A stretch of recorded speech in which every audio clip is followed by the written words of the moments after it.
Welcome to Electrified. It's your host, Dylan Loomis. Happy Tuesday to all of you, and a quick shout out to my newest patrons, Roland and Patrick. Thank you guys for choosing to support the channel.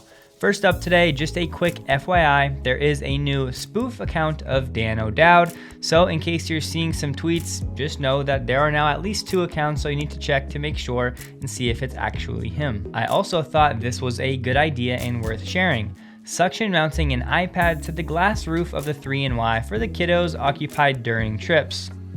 I like it. Here I just want to do my part in spreading the message that Elon said, yes, unfortunately this is becoming a security issue.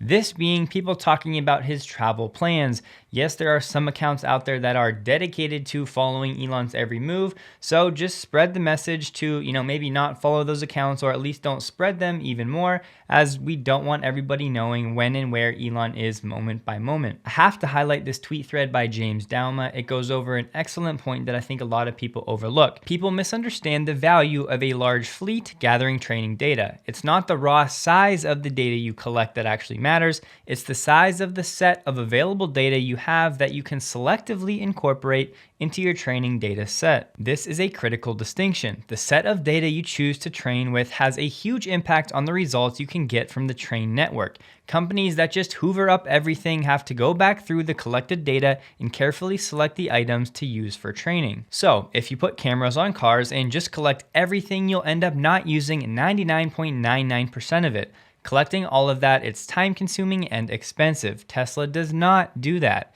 Tesla cars select specific items of interest to the FSD project and just upload those items. Tesla probably still doesn't use 99% of what they collect, but they get what they need and do it with 1,000 times less uploaded data that will just get tossed out. Consider that a single clip is around 8 cameras times 39 frames per second times 60 seconds is 19,000 images. If you get just a fraction of the fleet, say 100,000 cars, to send one clip on average a day, that's 2 billion images. Throw away 99% and you still have 20 million. That's in one day. This is too much data to be labeled by humans, way too much. Elon says auto labeling makes humans 100 times more productive.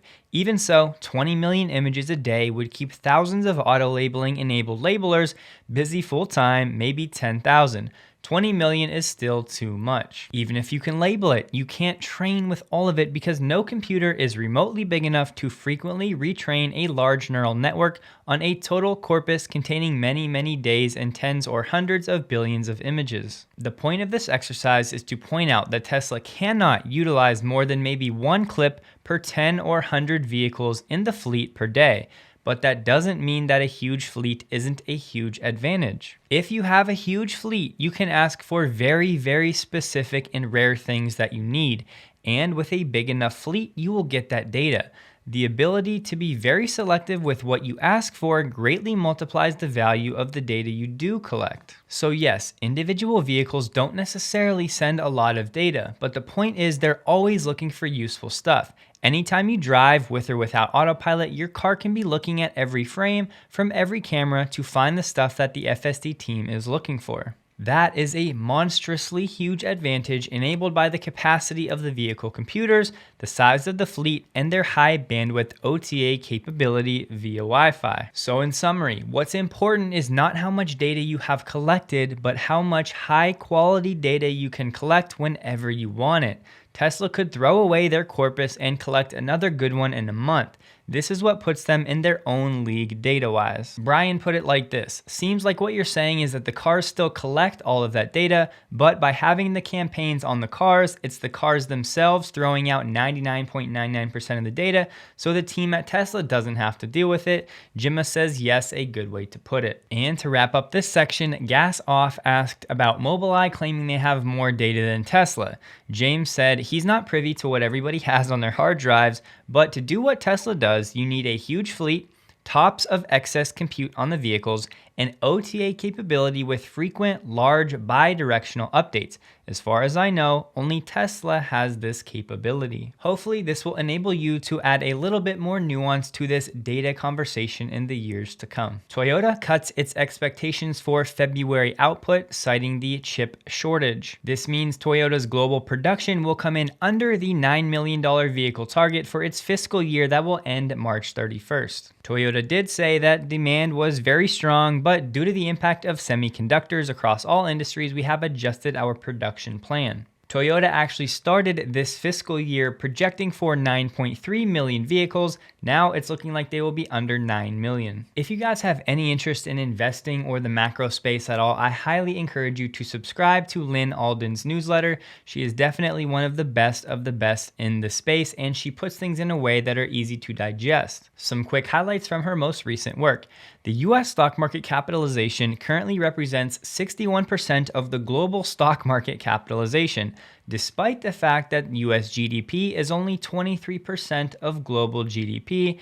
And here is a pie chart backing up the data with the United States in the yellow. No one else really even close. The gray is all other countries not listed over here combined. United States equities now represent about 200% of United States GDP, which is an all-time high, as you can see very clearly on this chart. Why is this? Well, let's go through two of the main reasons. First is lower interest rates. Here's another chart that shows 10-year treasury yields in red compared to the cyclically adjusted price to earnings ratio of the S&P 500 in blue. As you can see, since 1981, the 10-year treasury yield has been on a steady decline to present day, while over that time, generally speaking, with the exception of the dot-com crash, the PE ratio of the S&P 500 has also been trending up, as this is a very clear inverse correlation. Another reason for all of this global capital funneling into the United States stock market, well, corporate tax cuts. The United States has reduced its effective tax rate for corporations persistently over the past several decades. The blue is corporate profits or profits before taxes. The red is the federal government tax receipts on corporate income and corporate profits. I will link the rest of the newsletter below. I'm not sharing this to be any actionable item. I just want it to be an extra information source for you to use as you make your own decisions. Sawyer showed us some images over 800 model SNX spotted at Tesla's Fremont factory. The point here is that Fremont is going to be pushed to the max here over the next few years, as Elon has said they are hoping to expand Giga Nevada and Fremont's production capacity by about 50%. And in case you're waiting to see a dyno test of the Model S Plaid, here you have it thanks to Uptown Autosport. We were curious to see the actual power output of this car. We're gonna be using our mainline Pro Hub dyno. It's been proven to be the most precise and reliable instrument on the market. So we're really curious to see the numbers.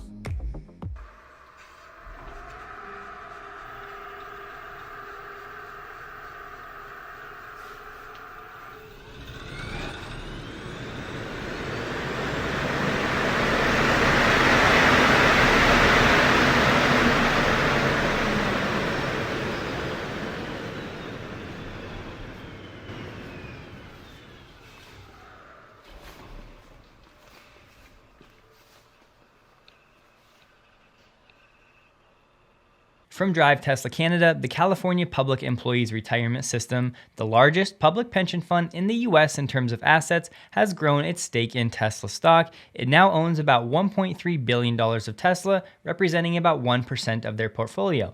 It's great to see this because typically these pension funds are more conservative, so owning a high growth stock like Tesla would be a little out of the ordinary. However, this isn't the only pension fund to do so, as the New York State Teachers Retirement System is also involved in owning Tesla shares. As of 2020, they had owned almost 1 million Tesla shares. Here we have an update on the Tesla and Solar City lawsuit. It was taking place over the summer. Now we get some more news from the closing arguments. Basically, the shareholders are still asking Tesla to pay one of the largest judgments ever of $13 billion. If you're new, this lawsuit by union pension funds and asset managers alleged that Elon strong-armed the Tesla board into approving the deal for the cash-strapped Solar City, in which Elon was the top shareholder, basically alleging that this was a bailout of Solar City driven by Elon. Elon said that this award would be at least 5 times the largest award ever in a comparable shareholder lawsuit, and he called it a windfall for the plaintiffs. And here it is. The shareholders have been alleging that the deal was a needless distraction and burdened Tesla with SolarCity's financial woes and debt. Well, even if that was true, I think the Tesla stock performance has more than made up for any unnecessary distractions. Could they argue it would have gone even higher? Sure, but I think that's besides the point. At least with today's perspective, it does not look like this SolarCity deal, which was about $2 billion at the time, has really impacted Tesla stock that negatively. However, there's not too much new here. All along, Elon did say that the Tesla board was the one primarily handling the SolarCity deal, and Elon recused himself of the price negotiations. And last thing, the judge on the case said that last week he intends to retire, and this judge was actually overseeing another Tesla case that had to do with Elon's compensation package. So now Chancellor Kathleen McCormick is going to take over that case about the compensation package effective immediately. Pierre Ferragu shared a bullish article, and he said strongly aligns with our expectations of over 1.6 million units delivered this year from Tesla. The company is engaged in sourcing negotiation rounds for 1.5 to 2 million cars, talking about cameras. Here's the article. LG Innotek and Samsung Electromechanics are expected to compete for orders for Tesla camera modules. Tesla's camera module market share was said to be 60 to 70% of LG and 30 to 40% of Samsung. 8 camera modules are included for each Tesla EV, and the front camera is more expensive than the side and rear cameras. And it says right here, this year's shipment estimate is 1.5 to 2 million units. It's highly likely that LG will secure the quantity of Cybertruck camera modules that LG missed last year. It's actually advantageous for Tesla to diversify the supply chain for the camera modules. And with an average price of more than $10 per unit, camera module sales per electric vehicle are around $100. Dan Levy from Credit Suisse has increased his Tesla price target to $1,025. He cited the obvious: capacity expansion, gross margin, updated product roadmap, and batteries. Tesla's path of volume will be purely a function of its production. We expect Tesla to maintain EV leadership given its holistic approach on supply. We forecast 2022 deliveries of 1.47 million units, 57% year over year, which still might be low. We learned that GM is going to be getting some EV chargers for its dealerships from Blink in North America and Canada, and these will be level 2 chargers. So here's my question for you. If you were running your own dealership encouraging the EV movement, would you opt for level 2 or level 3, the faster chargers? I personally would want my customers to have the very best experience and to not have any hesitancy of how long it might take them to charge. Even though you should be giving them education about home charging and all of that, I personally would want the faster chargers at my dealership. Maybe they want level 2 so people continue to spend more time at the dealership.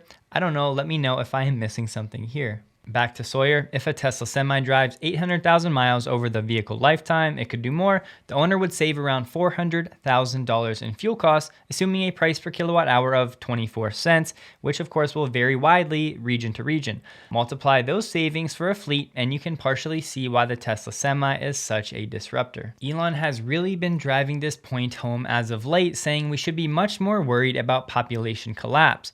The UN projections are utter nonsense. Just multiply last year's births by life expectancy. Given the downward trend in the birth rate, that is the best case unless reversed. If there aren't enough people for Earth, then there definitely won't be enough for Mars. So what is this data that Elon keeps referring to? Well, here is the current day right on this red dotted line. And this goes back to, we'll say, 1950. So there has been a steady decrease of births per 1,000 people. Back in 1955, it was 23.9 births per 1,000 people, and today we are down to around 12 births per 1,000 people. The bottom chart is the annual percent change year over year. So if it's red, that means year over year it's decreasing, and as you can see, the green year over year increases have been few and far in between historically. Currently, it's actually very slightly green, but overall, it's only because the last few years were down so much year over year. And remember what Elon said about the UN projections. Basically, everything to the right of the red dotted vertical line is utter nonsense, according to Elon. Last up for today, Tesla Silicon Valley Club shared this video of FSD Pure Vision seeing a lot in one image. Elon chimed in saying spatial and temporal memory are improving, so there will be less flicker in the images, so you'll have more solid objects, just showing more confidence in what the car can see. But that'll do it for today. Please take a second to like the video if you did. Hope you guys have a wonderful day, and a huge thank you to all of my Patreon supporters.